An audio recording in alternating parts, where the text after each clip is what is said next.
কথা বলতে পারতেন। একবার প্রচণ্ড খরা হলো, কোনো বৃষ্টি নেই, কোনো ফসল নেই। নারী, পুরুষ, শিশু সবাই খুব ভুগতেছিল এই খরার কারণে। তখন তারা মুসা নবীর কাছে আসলো।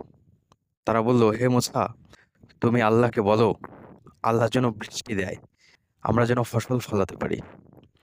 তখন মুসা নবী সবাইকে নিয়ে মরুভূমিতে গেল এবং আল্লাহর কাছে প্রার্থনা করল যে, "হে আল্লাহ, আমার মানুষজন খুবই ভুগতেছে, বৃষ্টির অভাবে তুমি বৃষ্টি দাও।"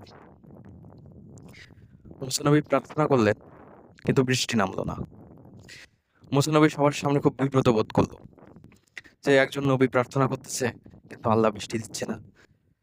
তখন মুসা আবার আল্লাহকে প্রশ্ন করলেন যে, "আল্লাহ, আমি প্রার্থনা করার পরেও কেন তুমি বৃষ্টি দিচ্ছ না?" তখন আল্লাহ উত্তর দিল যে, "তোমার মানুষদের মধ্যে একজন পাপী বান্দা আছে। এই পাপী বান্দার কারণে আমি বৃষ্টি দিচ্ছি না।" তখন মুসা নবী সেই পাপী বান্দাকে সামনে আসার জন্য আহ্বান জানালো, কিন্তু কেউ সামনে আসলো না। কিন্তু আশ্চর্যের বিষয়, একটু পরেই আকাশ ভেঙে বৃষ্টি নামলো। সবাই খুব খুশি হলো। তখন আল্লাহকে মুসা নবী প্রশ্ন করলেন যে, "হে আল্লাহ, আমি যখন বৃষ্টি চাইলাম তখন তুমি বৃষ্টি দিলা না, এখন কেন বৃষ্টি দিলা?"